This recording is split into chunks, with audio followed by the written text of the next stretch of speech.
Here are 3 things to know about Adelicious, a British podcasting network getting acquired by Audioboom, a global podcast company providing ad tech and a monetization platform. Number 1, valuation multiples highlight a premium to market precedent despite company positioning. Our valuation analysis for just the upfront portion of the deal shows the deal was done at 1.3x 2024 revenue. For 2025, on a forward basis, the revenue and EBITDA multiples are 0.8x and 8.7x. As benchmarks, let's review a few deals where there's public data. These deals include Insignia's $104 million acquisition of Veritone One, which was 8.9x EBITDA, and that was a significantly bigger company with higher EBITDA margins. There's also Mober's $700,000 acquisition of Kitcaster with valuation multiples of 0.5x revenue and 3.5x EBITDA. A smaller deal, but again with higher EBITDA margins. Lastly, I think of TCG's $40 million investment into AudioChuck with an estimated EBITDA valuation of around 4.5x, which admittedly feels very low and my estimate may be off. Thus, at a forward 8.7x EBITDA multiple,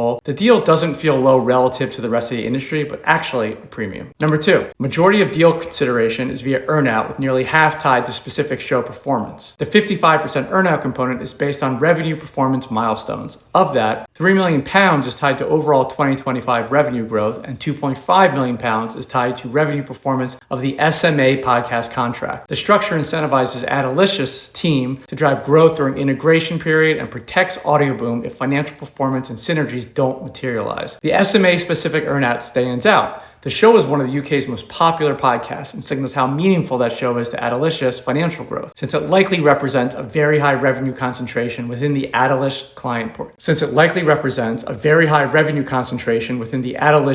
portfolio. Also of note, in most recent podcast deals, the founders and top management were kept on post-acquisition, like when Fox acquired RSV, Mober's acquired Kitcaster, and PodX acquired Lemonada. For this deal, we see Andrew Goldsmith from Adelicious leadership staying on with Audioboom in a more senior role, but the 2 founders are departing. Number 3, growing UK podcast M&A activity. Both Audioboom and PodX's recent moves show renewed international interest in the UK podcast market. Specifically in the UK, PodX bought Platform Media for an 8-figure valuation in 2024 and Listen in 2023. The reason is that per capita UK podcast ad spend is still significantly below the US, $1.60 versus $7. But that gap is narrowing. Networks like Adelicious bring premium content and audience scale that will benefit as UK podcast market matures, recruits new advertisers, and wins bigger budgets and CPMs increase. All right, I'm Chris, the founder of RockWater. We do M&A and strategy advisory for the creator economy and digital agencies. And every Friday, I publish a newsletter about M&A activity in the space. So I'll put a link down in the comments below where you can sign up to read it. All right, onward.